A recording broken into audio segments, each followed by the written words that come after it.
Thank you for being here. Welcome to the Traveler Reset Sanctify series. We are connecting with industry experts on the return to travel, how we're restoring travel confidence, and how we're redefining healthy travel in 2021 and beyond. My name is Sarah Quiriconi, the Chief Creative Wellness Officer and Travel Wellness Agent with Sanctify. Sanctify is a global leader in travel wellness. They are your first-class ticket to well-being in travel, internationally, globally, that will get you access to exclusive content and insider tips, as well as access to facilities. So today, in our series, I have the joy to connect with John Ao, who is a motivational speaker, in my opinion, an expert in business travel. For how many years you've been doing this, John? You are an author. I want to get into your book later as well, a trainer, and also a naturopath. Just such an array of knowledge that you have. John, welcome. Let's get you on here. Well, thank you, Sarah. As we were talking about before this started, when people ask, what do you do? And I'm like, oh my God, yeah. And you look at the background, this is not on my path of life where I started, long ago. So yeah, it is interesting how life takes you on these different journeys, isn't it? I have to say though, because your background, you're with GE right now. You've also been with IBM. What got you into studying naturopathy? Well, it's not like I woke up one day in IBM and just said, I'm not busy enough. I think I'll be a naturopath today. As with many of us, I got sick and the doctors couldn't figure out what was wrong with me. So my engineering brain kicked into problem solving on the body, and I started studying and got fascinated with it and found my passion, which is to teach people about the world of natural health and healing. And I kind of went from there. Which, that's what we're bringing this series to light, is how we can be more proactive rather than just reactive. So let's just jump right into it. And when have you been traveling lately? I went to Hawaii last fall, which was fabulous. I'm very thankful to go. It's one of my favorite places on the planet. So not too much though. Okay. What were some of the precautions that you took before getting on that flight? Talk us through what that journey was. Well, a lot of it is prep beforehand in terms of everything I talk about falls under the category of reducing stress, because the more you can reduce your stress, the more your immune system can do what it knows how to do, which is keep us well. So planning ahead, packing ahead, not last minute freaking out. Oh my God, I didn't order this or have this. So get your stuff together ahead of time. I have packing lists and things that I talk about. And then also taking your supplements, exercising, doing all those things to prepare your body, because it is stressful. It's more stressful today than normal, but it's still stressful to leave the house because your routine changes and there's so many things that impact you that's outside your control. So you've got to be able to deal with those. So bringing all the goodies with you, your tools, whether they're essential oils or supplements or music or whatever, those are the things that I focus on. So that's a big part of it, is the prep and that first part of the journey. What if I were to open up what that bag has, all of your goodies that you mentioned, what's in there? Yeah, well, I have my regular bag with my stuff, right? My regular supplements that I take, vitamin C and zinc and all the different, I do whole food supplements and herbs, lots of those. I've got some bars in there, healthy bars that are very, very low sugar. And lots of different food, nuts and seeds and things like that. And then I have what's called my just in case bag that I speak about. And people go, yeah, what's in that bag? Well, the just in case bag is what's filled with the things like, charcoal, activated charcoal, or there's supplements I take called Gastrex that you have if you eat something that is not going down well. Those that just in case. So you need digestive things, you need things to help you sleep, you need things that I'm starting to feel like I got a scratchy throat. Because when I used to travel for IBM, I would travel internationally and I'd be gone for maybe 15, 16 days on these trips or longer. And I remember like flying to Argentina. I'm there, day 2, I'm starting to feel the scratchy throat. Oh man, I'm getting sick, and I'm going to Peru in a week. This can't happen. I can't get sick. So I pull out the just in case bag, take all my immune boosting supplements, cut out the sugar, dairy, and wheat. Those are the killers for your health. Remove sugar, dairy, and wheat, drink water, go to bed, and woke up the next day and felt great. And first thing is just to be thankful, because it didn't used to be that way. And for a lot of people, they start to feel that way, and then they go eat, bagels and drink a soda, and the next thing they're sick. And it's like, there's no way I can control it. Sometimes you can't. I have to agree with you there as well. I mean, we have a very similar mindset when it comes to health and well-being, especially with travel. And you mentioned about cutting out dairy, and that is something 100%. When I'm traveling, I don't usually eat dairy anyway. It's more of a stomach issue. But I found when I was able to tolerate it in the past, same thing that you're saying, if I had dairy, I would get sick very, very fast. So it's you mentioned, let's go through those again, because you said them fast. It's wheat, dairy, and sugar. Sugar is the key. Sugar knocks down, half a can of soda will knock down your immune system by 50% for up to 8 hours. So if you are not feeling well and you go I'm just going to have a piece of pizza and just a glass of soda, I'm not going to eat much, but you've had the wheat, the sugar, and the dairy, and it's like putting, fuel on this fire. So the dairy just kind of creates mucus in the body. The sugar knocks down the immune system, and wheat, in fact, grains in general are sugar, right? They're one metabolic step away from sugar. So sugar, I mean, people want to short, and they probably do this with you too when you go speak. Well, I don't want to listen to you talk for an hour and a half. Just tell me what's the worst thing I can eat. All right, sugar. There's other things, but sugar in its various forms, because it comes in different flavors. Well, that's a very key point, because there are some sugars. So for example, I just had strawberries. There's sugar in strawberries. It's very different than the sugar in the pizza, the tomato sauce that you're talking about, correct? All right. Or the donuts or the bagels. Yeah. Bagels, and I find it fascinating when in a lot of lounges, and we'll take a turn from food and after wrapping this, but the bagels, you will think that they're harmless, but they're in all the lounges. And I'm like, that's one of the worst things. And then people slab, the peanut butter on top of it, which has more sugar, and then jelly. And it's like a big, exactly. When you can be grabbing for something so much fresher. And I always recommend something that's closest to its source that doesn't have a barcode. So instead, like, opt for the guacamole or get the banana that comes in its own little encasing. Do you agree? Absolutely. And things that come with their own enzymes to digest themselves, right? So fruit, we know, will go bad. And we want to eat things that will go bad. Because if you had something in the kitchen or in your pantry for like 3 months and it's not rotting, then that's not what you want to put in your body, because it's not really food, right? So we want to eat things that grow. Like, what's that? It makes you wonder, for sure. Well, it does. And there's stuff. I know. Now, the stuff I have in there that's kind of long term is because I'm a crazy eater. You might be there too, but I go and I buy these big things of seaweed, and so it's the dried seaweed, and those stay for a while. And I eat lots of nuts and seeds. And but anyway, yeah, absolutely right. Things that grow. But even on the fruit side, I kind of move. I don't adhere to a diet, but I adhere more to keto than anything else. Just taking out those high sugar fruits. So I pretty much only eat berries, because the other ones, other than maybe green apples and grapefruits, because the other fruits, unfortunately, while they're awesome, and like when I was in Hawaii, they have lilikoi and papaya and mangoes, and oh man, those are good. And I eat some. And you have them. You're in Florida, so you got all this stuff. I don't just to go pick things off a tree here. I probably could, but I don't have any. But yeah, you're right. So when what travel do you have projected in the future? And I really want to own in on what this evolution, because before all of the pandemic, travel still, like you said, was stressful. Now that added layer on top of it, what are you planning to not only just personally change yourself, but also recommend to other clients when you're speaking? What do you plan to add into that? I don't, surprisingly, I don't know that I would add a whole lot more, because I already kind of took account for the germs and things that are out there. Some of the things people don't realize, some of the germiest things you'll find on your trip. Number one is the security tray at the airport. And the second one that very few people think about is the pen when you check in at the hotel. So many people have touched that thing. So I think it's an increased awareness around those things, the remote control in the hotel room.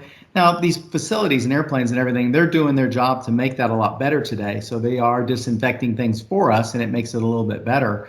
But my focus is, and always will be, on how do I boost my immune system to fight off anything, because it's not just a specific named thing or virus that's coming at us. There's so much out there all the time that we're breathing, and our body has the ability to fight that stuff off for the most part, if we'll give it what it needs and take away the things that are hurting it.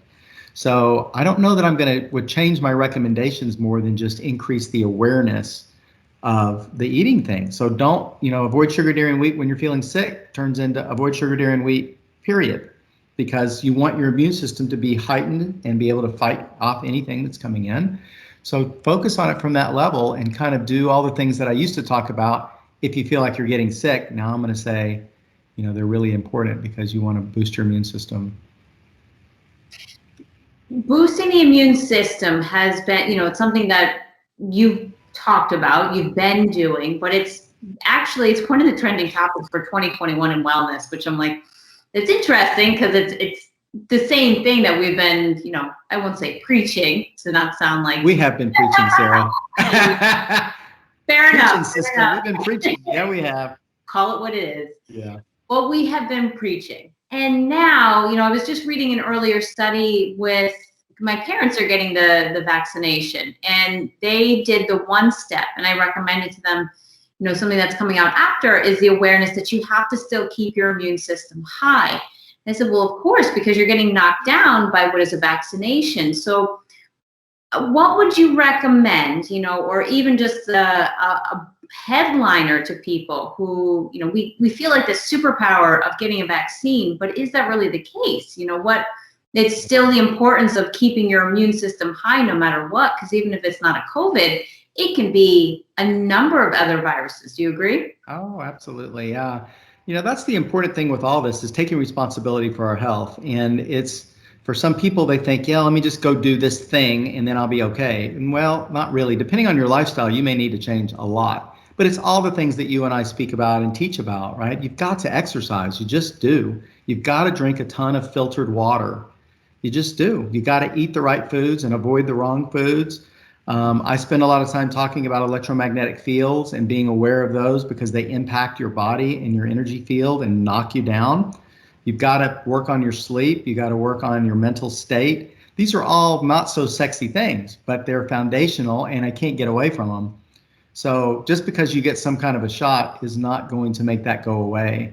And if you look at, the issues in the U.S. specifically, we have a pretty unhealthy population to start with. And so that's what's sad to me is that in the mainstream, you do not hear them talking about the things you and I are talking about. It's all about wearing a mask and social distancing and getting a shot. But what about supporting our body to be healthy? So that's my take on it. We talked about in the airplane. What about the airport itself? What kind of health and safety tips can we take away? Well, when you look at the whole stress thing, one of the key things I focus on is looking at the senses. So where are we getting the stress? So I told you about an invisible one that you can't see, the EMFs. And you're in an airport, the biggest stressor is noise. It's just bustling. So put on those noise canceling headphones are an absolute must. Invest in a great pair and wear them a lot. I do. I put them on like right at the beginning of my trip. So walking to the airport, listening to calming music, again, reducing stress, so helping to calm you down. The other part is not falling victim to the shiny lights and all of the foods and things that are there, picking healthy choices and walking, Sarah. That's a big one. As you know, is when you see the moving sidewalk, it's great. Don't take it. You see the escalator, don't take it. We need to walk. So I go to my gate, I make sure everything's cool, and then I walk back and forth from gate 1 to gate 50 at DFW. And just go back and forth because we're sitting forever. It's a huge airport. Anybody who has not huge. It is huge. And your gate is always the farthest one. But that's okay. I think I was going, when I was passing through, as I told you, I was passing through DFW 2 weeks ago, a week and a half ago. And I landed in Terminal D and I had to get over to A. And A was the complete opposite. Even where I got dropped off from the tram, which I had to take, it's still a lengthy walk. Right. But you're right, it feels good to move your legs. I had a carry-on, so it's also giving me a little bit of an arm workout. And you think it sounds silly, but I will think, like, if I were to have this cup, and I think of it like a bank, for all these little tips and things that we're talking about, you start to fill your bank with, a quarter for each little health thing that you're doing. Before you know it, you have a cup full of well-being or wealth because you have added all those little pieces up together, which is how you're able to stay healthy, how this Miamian now can go to Denver and back and be completely fine. I feel more confident, I said, getting on an airplane right now than going to my local Target or something because of the different, I have more control over things that I'm doing. Yeah. So, you know, it's, I think it's like you mentioned before, how we're empowering ourselves to take better care of our own health. And perhaps you'll agree, it's an opportunity right now as we move into what is healthier travel. Well, I'm building the keynote of a lifetime with my past year. I've gone through a major life transformation over here in so many different ways. And I call last year, I've reframed it as my pandemic retreat that I never signed up for. So I have learned an incredible amount. And one of the things that we really need to talk about here that I think is critically important is mental health, which today is really, really difficult. It was hard enough before because our hamster wheel life, we're going faster and faster and faster, and we're just spinning in circles. And it's kind of getting back that way. Things slowed down. People have maybe taken a break, but it's really stressful. So the first thing I would just say to people is, it's okay not to be okay. I was not okay last year. I went through some very difficult times in the mental state. It's just harder when you travel because, again, now, especially if you're at home with support and now you're in a hotel room by yourself, it's really difficult. So you've got to account for that, using things like essential oils and music and friends, phone a friend, talk to people. You got to reach out. And so I just encourage people because there's a lot of folks that are scared of traveling and they get nervous flying anyway.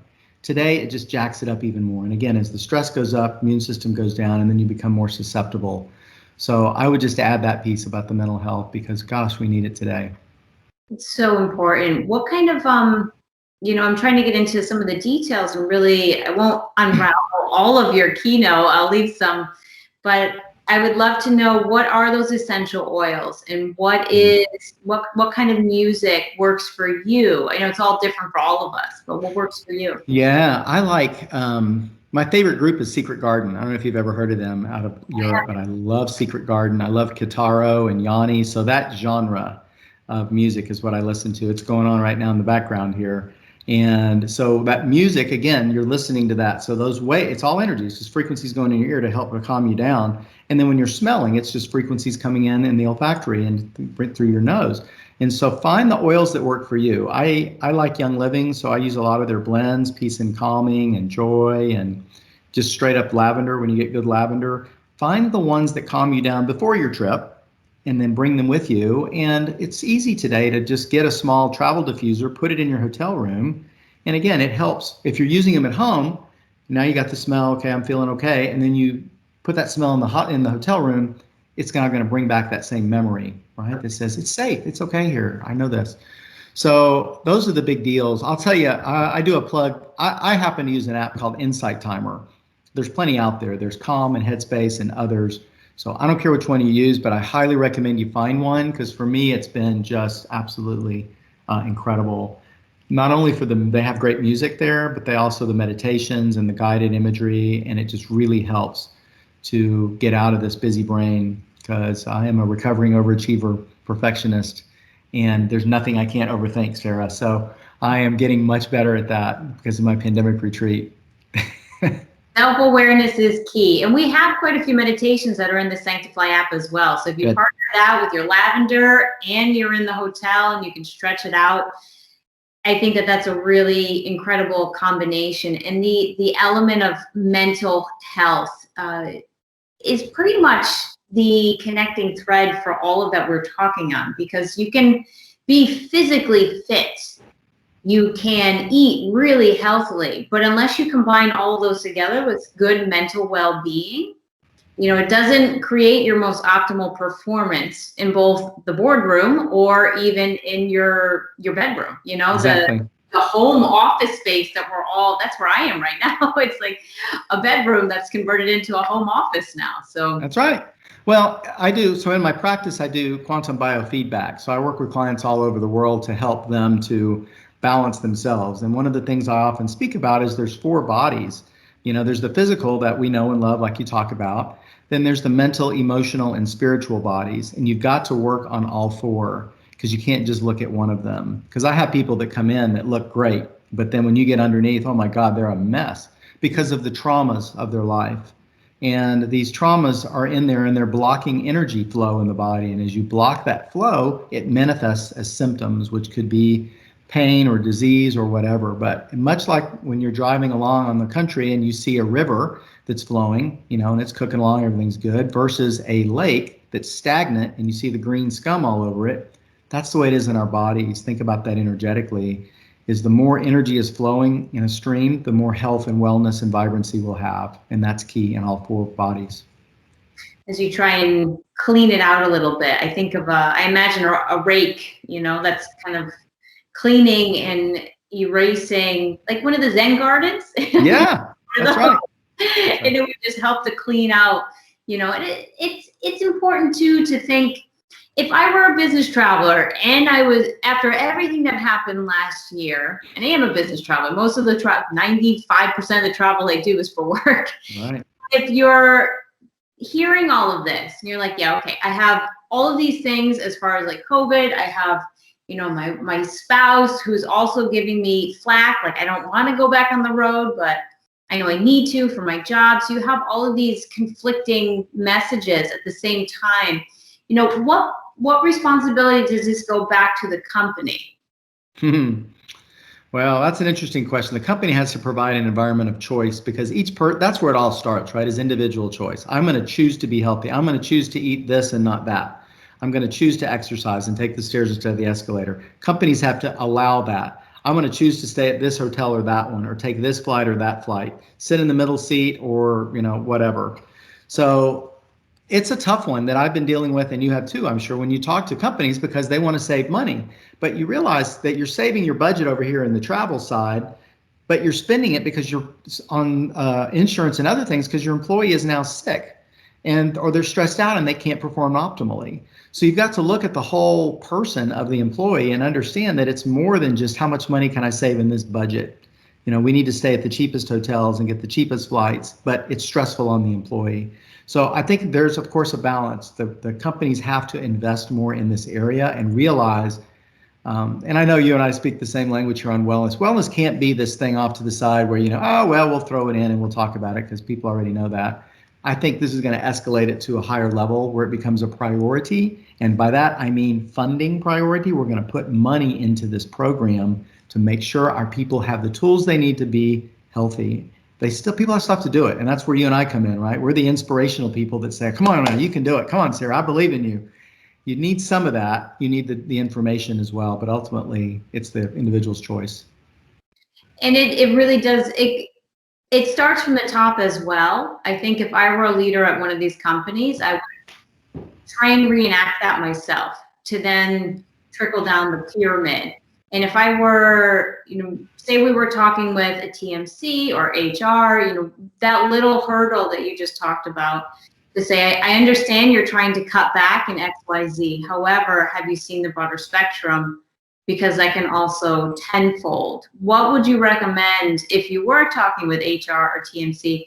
How would you overcome that mental hurdle with them, that it is worth ROI to change the budget shift with all the change that we have going on right now? It's a loaded question, I know. That's a great question. I wish I had an answer, Sarah. I do not have an answer, because the hard part is, it sits in different budgets. That's the problem, is you got the travel managers here with the travel budget, but then you have people that are looking at the bigger picture. How much money are we spending on insurance this year? And dang, Sarah's been out for like 2 months this year. And that's got to impact productivity, but there's no system that pulls all that together to show the link of, oh, wow, if we had spent the money up front to make sure that Sarah had 4 weeks of vacation and she was well rested and took care of herself, she wouldn't be missing as much work, which costs us this much productivity, which is this much money to the company. How much money does it cost to hire another Sarah? It costs a lot of money if you leave. Priceless. I know it's priceless. Most companies can't afford you, so that's why you're on your own. That's good. I've been laid off. We all have a number, I know. That's right. That's right. Yeah, I knew it was a loaded question going into it, but I think it's something very valuable to bring up, because like you just said, it's all in different budgets. But how does one cohesively see that together, especially in a large corporation? It's easier in small businesses because you you are seeing the aggregate sum. However, as a business entity, you have all these different silos. So now putting a priority, and another great line that you shared, it's no longer we're going to back burner this until 2024. This entire pandemic has pretty much created this, volcanic effect that it's now a necessity in order to continue to move forward. And as we, with Sanctify, with our own personal endeavors and what we're creating, that it becomes that forefront conversation. And to really bust the idea that wellness travel and healthy travel is not a yoga retreat in Costa Rica. It is what you're doing, the week before. It is what you're doing 72 hours before, what you're doing the day of, the day after, during your trip, all of that, because the entire world of business travel that we did know before has now pretty much just, it's like spaghetti. It's been thrown up and it's on the ceiling and seeing what now falls. Yes. So how do we create something that is so much better? So I want to end on one more final question with you. And let me make a comment on that real quick. I do want to do the Costa Rica yoga retreat. I think that would be great. Part of this was kind of a back end thing for you and I. I don't want to be the breakout speaker anymore. I want Sara and John to be the keynote speakers, because this topic deserves, if it's not us, it's somebody that's making this an important point. I worked with a small company that had their retreat, 25 people, and I went and spoke there, and it was like one of the best topics, because everything you talked about for travel wellness is true, but it's the same if you're not traveling. It's just harder when you are traveling, right? So we have to remember that it's not just about the travel piece. So that's why I love what Sanctify is doing and all the work that you do. It's great, but we have to remember that it's bigger than that, right? And it goes back to all wellness, because even for those of the employees that don't travel, and there's going to be less of it, let's admit it. Zoom is going to be here for a while, and we're going to do a lot more remote meetings, which I think is great. I have a very large territory that I work with, so I'm thankful to do things that's more effective at times and it's more acceptable. So there's going to be a large portion now that don't travel as much as they did. So we want to make sure we help them as well. And it's this, again, same information. It's just a little harder when we travel. Certainly. And now they're doing a lot of hybrid.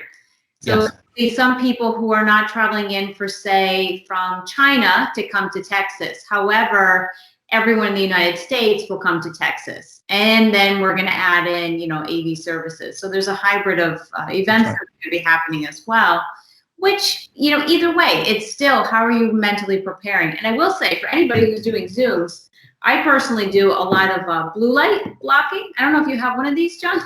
I do blue light. People are like, you wear glasses? And I says, nope. And I want to keep it for a long time. I love it. Good for you. Yeah, no, I don't have any of those, but I've seen them at events. The Maui Gym people had those. I remember seeing them. Blue light blockers. That's good. Yes. And it keeps anti-aging. We're all, in the land of Miami, it's too easy to stick a needle in you. So it's, sometimes it's just a little bit of blue light. Well, yeah, I know. You're going to be like 75 this year, right? Something like that, You look so young. We're all young at heart. I only age every other day. That's what I've directed myself to do. Everybody last year said that their birthday didn't count. And I was like, I love birthdays. I'm really cool with mine.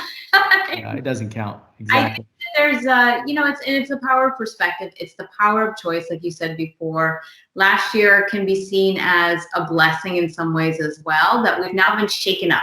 And now we have the opportunity to reinvent, to recreate. You have illustrated that yourself.